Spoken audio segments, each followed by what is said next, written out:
friends, family, and people of the internet. Today is April 9th. Now, to non-Canadian history nerds, this day may not be that important to you. However, it is a historically significant day, as it is the 100th anniversary of the Battle of Vimy Ridge. Eva, what's the Battle of Vimy Ridge, you say? To you, I say, stop sleeping in history class. There's actually a more fascinating answer, however, that we are going to get into right now. First, some context. What is the Battle of Vimy Ridge? What is Vimy Ridge? So, Vimy Ridge was a ridge. I know, shocking. In France. So, the Germans had conquered it pretty early in the war, and they were just kind of chilling.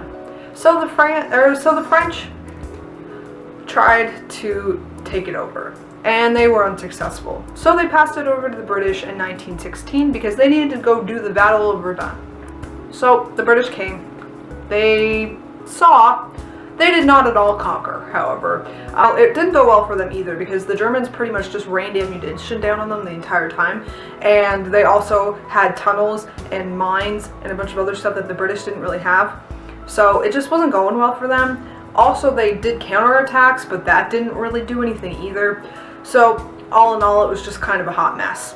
So the British handed it over to the Canadians in October of 1916. Now, before we were going to dive into this, they decided to actually do some planning. Shocking, I know, planning, who needs it? And in November, we started planning. Now, a key part of this planning stage. So Julian Byng, he was one of the British generals that was in charge of this, and Arthur Currie, he was the Canadian commander of the Canadian 1st Division, the first Canadian to hold that title, ironically. He was also an insurance salesman and a teacher.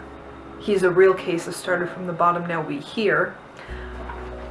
I'm so funny. So Currie, Byng, and a bunch of other British people and Canadians went to this meeting where the French basically were talking about the Battle of Verdun and what they had. Verdun. I'm hilarious.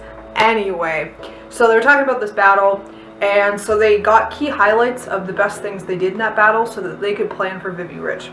So Vimy Ridge was definitely a battle that the Canadians had never fought before. First off, all 4 divisions were going to be fighting, which hadn't happened before. Like, there was never a time when all the Canadians fought in one battle at once, so this was a big deal. We also had some of the British 5th Infantry Division for good measure. So out of the 170,000 people that were fighting, 97,000 of those were Canadians. So that's quite a lot. One of the most Canadian battles ever. There were 4 lines, essentially. The black line, the red line, the blue line, and the brown line. So they would start with the black line. Every line was a division. Every division was divided into platoons. The platoons were made up of 4 or 5 people. They all knew their jobs, as well as the other people's jobs, so that if someone died or went missing, everybody would know what was going on. This was one of Currie's things that he thought was important about the battle. The second rule was that you had to keep going regardless of what was going on. You didn't stop, you didn't wait around for anything, you just kept going. Thirdly, you listened to your lieutenant. That was another important thing. You made sure that they knew what was going on, and should the lieutenant be killed, there was someone else who knew what to do and could replace him in the battle. There was replacements for everyone, which I think was an important part of the battle. Secondly, we also were going to do barraging, which we hadn't done really before. The Germans had done it to the British in their version of Vimy Ridge, so we kind of knew what that was all about. So we were going to drop some ammunition for about 20 minutes or so, and we'd stop, then we would move. Then we would stop moving, drop more ammunition, and keep going, and then we would keep doing that until we had conquered the ridge. So that kind of plan hadn't really been done before, so that was something new and kind of innovative that we brought into Vimy Ridge. Thirdly, planning. We planned the heck out of this. Like, we were reading topographical maps, they looked at models, they looked at pictures, everybody knew what the ridge looked like, they knew every vantage point, they knew exactly where they had to be and when. It was perfectly planned to the minute. So, everyone knew what was going on, there was planning, everyone had a job, it was going well.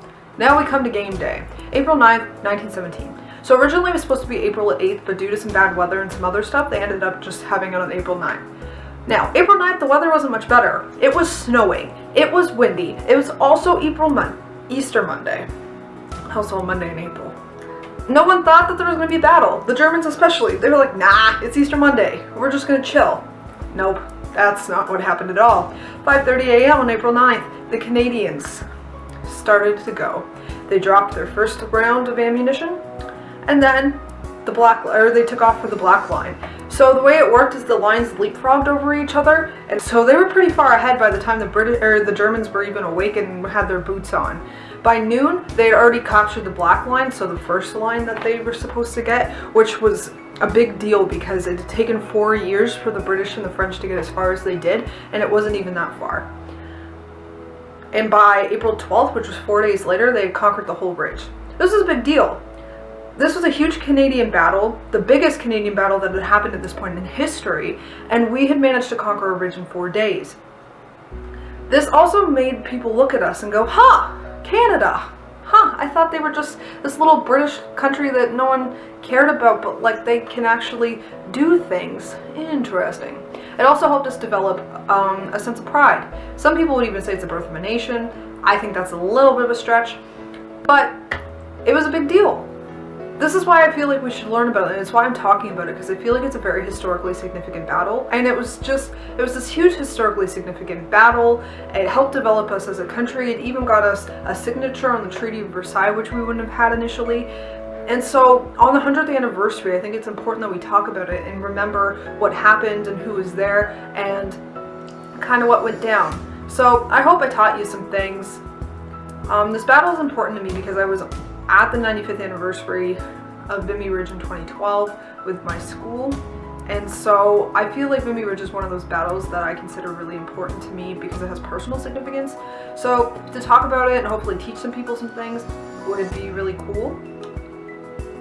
I know that my high school is currently at Vimy Ridge right now, partying with Justin Trudeau and the Royals, so I hope they're doing well, as well as the other schools across Canada that made that journey out to France. I guess there's not much left to say other than let us remember them.